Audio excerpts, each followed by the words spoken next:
In 1978, a journalist investigating a story in rural Georgia stumbled upon a small cemetery on private property where 37 graves had been marked with nothing but numbers.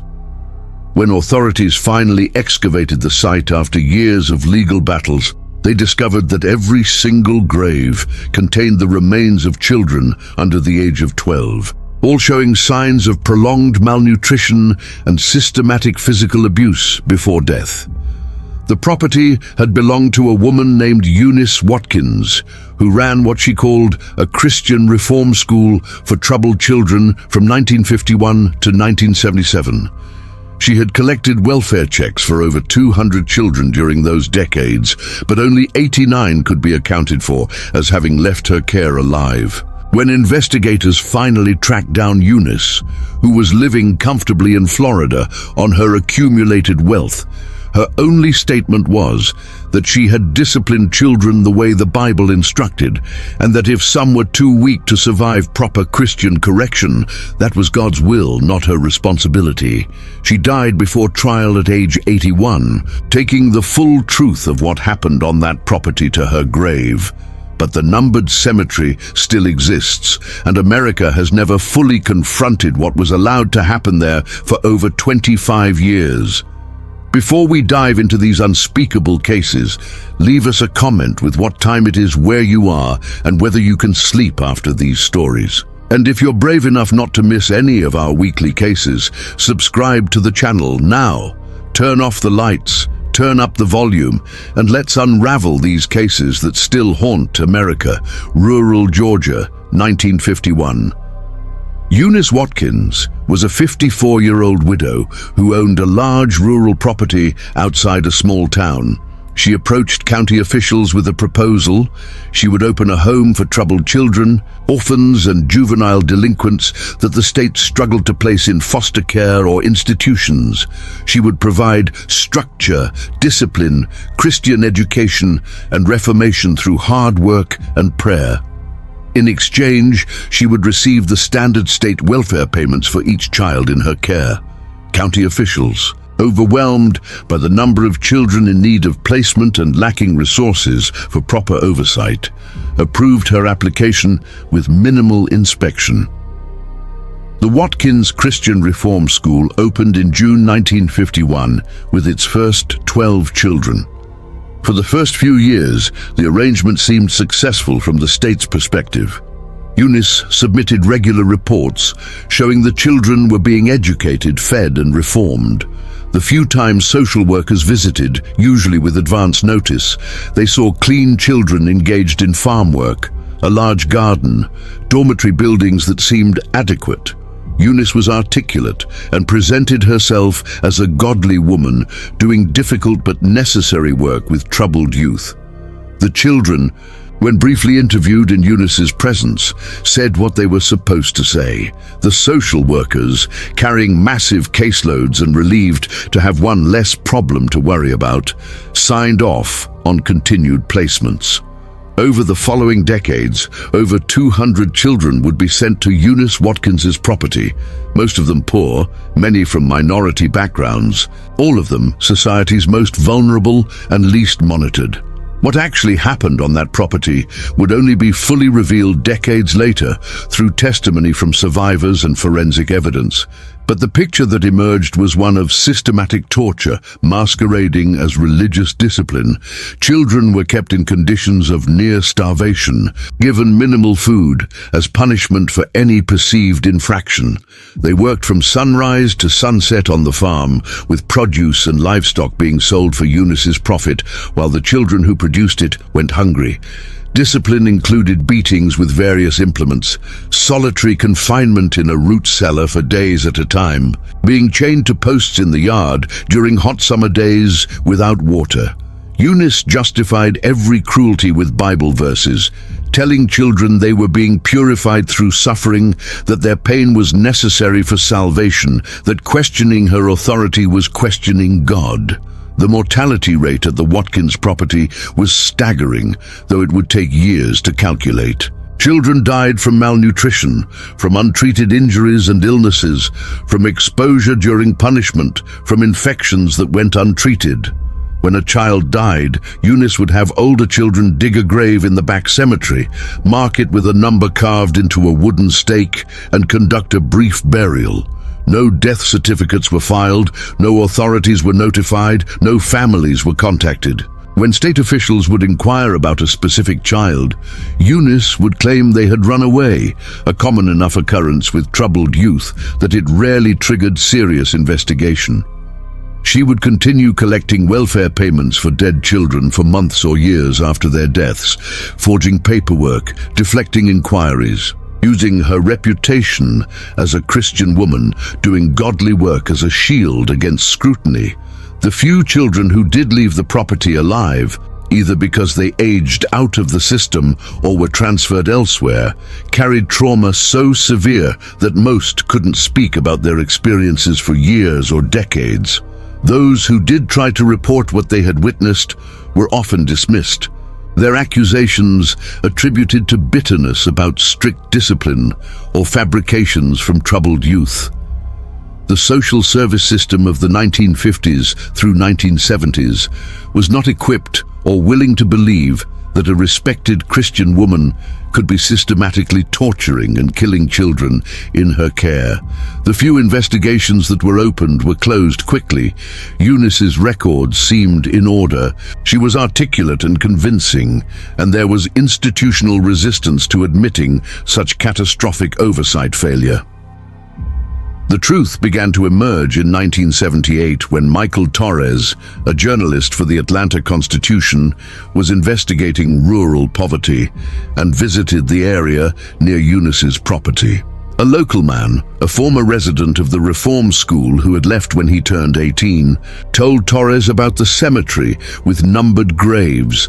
Torres hiked onto the property, now largely abandoned since Eunice had closed the school and moved to Florida, and found exactly what had been described: dozens of small graves marked only with numbers, clearly children's graves based on their size, in neat rows that suggested systematic burials over many years. His article sparked outrage and an official investigation that revealed the scope of what had happened. Excavation of the graves confirmed 37 children buried on the property, most showing evidence of malnutrition and healed fractures from repeated abuse. Records showed Eunice had received payments for over 200 children from 1951 to 1977, but only 89 could be definitively proven to have left her care alive and accounted for. The remaining 74 children were unaccounted for, their fates unknown. Some might have run away and started new lives, but given the condition of the survivors and the discovery of the mass grave, investigators believed most had died and been buried in unmarked locations on the large property or disposed of in ways that left no evidence. Eunice Watkins was arrested in Florida in 1979, but legal proceedings moved slowly, and she died of a stroke in 1980 at age 81 before trial could begin. The Watkins case forced America to confront uncomfortable truths about how society treats its most vulnerable children, about the dangers of faith-based institutions operating without oversight, about the catastrophic consequences of overburdened social service systems willing to ignore warning signs. The numbered cemetery still exists, now maintained by a victims' advocacy group, with small stone markers replacing the wooden stakes, each stone reading "Unknown Child" with the dates of Eunice's operation. Attempts to identify the buried children through DNA have had limited success. Many of the children had no living relatives, or their families were never told where their children were sent. Feeling that chill down your spine? If you're enjoying these mysteries, leave a like on the video to help us continue investigating cases like these. And in the comments, tell us if you've heard of these cases before or know any different theories. Subscribe so you don't miss the next mysteries. Now, get ready, because what comes next will keep you up at night. If Eunice Watkins showed how institutional failure could enable systematic cruelty, A second individual shows how charisma and manipulation could create a loyal following that participated in unspeakable acts while believing they were doing good. California, 1955. Jim Roberts wasn't his real name. That was lost to history when he reinvented himself as a spiritual teacher in San Francisco. He was in his late 30s, charismatic, articulate, with an ability to make people feel seen and valued. He started with a small meditation group in his apartment, teaching a blend of Eastern philosophy, Christianity, and his own theories about human potential and spiritual evolution. His message attracted seekers, people searching for meaning in post-war America, young people questioning conventional society, lost souls looking for purpose. Within 5 years, he had a following of over 300 people, a compound in rural Northern California, and complete control over every aspect of his followers' lives. Jim taught that the path to enlightenment required breaking free from conventional morality, that societal rules were chains preventing human evolution, that true spiritual progress demanded the courage to transcend normal ethical boundaries. In practice, this meant followers surrendering their property to the community, cutting ties with outside family, accepting Jim's authority as absolute, and participating in increasingly disturbing practices that Jim framed as necessary spiritual exercises. What started as intensive meditation and fasting evolved into psychological abuse, public humiliation rituals, forced participation in acts that violated followers' deeply held values, all while Jim assured them this discomfort was ego death, the necessary destruction of their false selves. The most disturbing aspect of Jim's community was what he called the purification program for children. Jim taught that children born into the community were spiritually advanced souls who needed to be hardened against the softness of conventional society. Starting as young as age 3, children were subjected to what Jim called spiritual training that included food deprivation, exposure to extreme temperatures, forced viewing of disturbing images and videos to desensitize them, participation in rituals designed to break normal emotional responses. Parents were required to participate in their own children's training as a test of their spiritual commitment. Those who hesitated or objected were subjected to public confession sessions where the community would pressure them into compliance, framing any resistance as weakness, attachment, failure to truly commit to enlightenment. By the mid-1970s, the community had grown to over 500 members and had expanded to multiple properties. Jim had insulated the group from outside contact. Members were discouraged from leaving the compound. Mail was monitored. Phone calls were supervised. Information from outside was filtered through Jim's interpretation. Former members who left were harassed and threatened. Their attempts to report what was happening were dismissed by authorities as disgruntled ex-members of a religious group. The few journalists or investigators who looked into the community found a well-rehearsed facade, happy members who spoke about personal transformation, children who seemed well-behaved and healthy during supervised visits, legal barriers that protected religious freedom. Jim had learned from the failures of other controversial groups. He maintained just enough legitimacy to avoid serious investigation. The truth about what was happening in Jim's community began to emerge in 1979 when Sarah Mitchell, a member for 8 years, managed to escape with her 2 young children. Unlike previous defectors who left alone, Sarah had evidence. Photographs she had secretly taken of the purification rituals, recordings of Jim's private teachings that revealed the abuse behind the spiritual language, and most damning medical records showing her children had injuries consistent with systematic abuse over years. She went to the FBI, who launched an investigation that would eventually involve multiple agencies and take 3 years to build a case strong enough to overcome the religious freedom protections Jim had skillfully used as a shield. When federal agents finally raided the compound in 1982, they found conditions that shocked even experienced investigators. Over 100 children were living in communal dormitories with minimal supervision, showing signs of malnutrition and psychological trauma. Adults were discovered to be working essentially as slaves, their labor enriching Jim while they lived in poverty. Evidence of systematic child abuse was extensive, documents detailing the purification program, photographs and videos of rituals that constituted torture, testimony from members who had been waiting for someone to rescue them but were too controlled and afraid to leave on their own. Jim Roberts was arrested along with 12 of his senior lieutenants. The trial in 1984 lasted for months, with testimony from dozens of former members describing the evolution of the community from benign spiritual seeking to systematic abuse. Psychologists testified about coercive control and thought reform techniques Jim had used. Medical experts detailed the physical and psychological damage done to the children. Jim's defense was that everything that happened was consensual, that members had freely chosen to participate, that his teachings were protected religious expression, and that the prosecution was religious persecution. The jury didn't buy it. Jim was convicted on multiple counts of child abuse, fraud, and conspiracy. He was sentenced to 40 years in federal prison, but Jim Roberts didn't serve his full sentence. In 1996, 12 years into his sentence, Jim was found dead in his cell.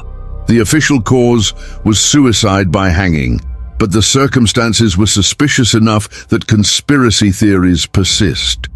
Jim had been writing a memoir that allegedly contained names of wealthy and influential people who had been secret supporters of his community, providing funding and protection. Some of his former followers believed he was murdered to prevent those names from being revealed. Others thought he orchestrated his own death to become a martyr. The truth was never definitively established. But Jim's death ensured that whatever secrets he held about the full scope and support network of his operation died with him. The aftermath of the Roberts case was complicated. Over 100 children who had grown up in the community had to be integrated into normal society. Most had never attended regular school, had no conventional social skills, carried deep trauma from their experiences. Many of the adults who had been members struggled with guilt for their participation in the abuse, even though psychologists explained they had been victims of coercive control. Families who had lost members to the community for years or decades tried to reconnect, often unsuccessfully. The gap created by Jim's isolation was sometimes impossible to bridge. And American society had to confront how a group that was systematically abusing children could operate for over 25 years, with multiple people knowing or suspecting what was happening, but no effective intervention occurring until it was far too late. What connects Eunice Watkins and Jim Roberts, two unspeakable individuals whose pasts still haunt America, is how they exploited systemic weaknesses to harm the most vulnerable for decades without intervention. Eunice exploited an overburdened child welfare system, religious respectability, and society's willingness to overlook the suffering of poor and minority children. Jim exploited religious freedom protections, the isolation of his compound, and the psychological control he exerted over followers who became both victims and participants in abuse. Both created environments where unspeakable acts became normalized, where people who should have intervened looked away or convinced themselves everything was acceptable, where children suffered for years while society failed to protect them. These cases also reveal uncomfortable patterns about American society's response to institutional and cult abuse. There's often a long lag between first warnings and effective intervention, a reluctance to believe that respected institutions or charismatic leaders could be committing such acts, a tendency to blame victims or dismiss their accounts. a failure to prioritize the welfare of vulnerable children over institutional reputation or religious freedom.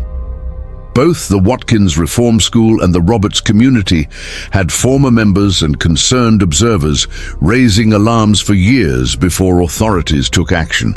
And even then, action came only after journalists or determined individuals forced the issue into public view. The legacy of these cases continues to affect American policy and practice.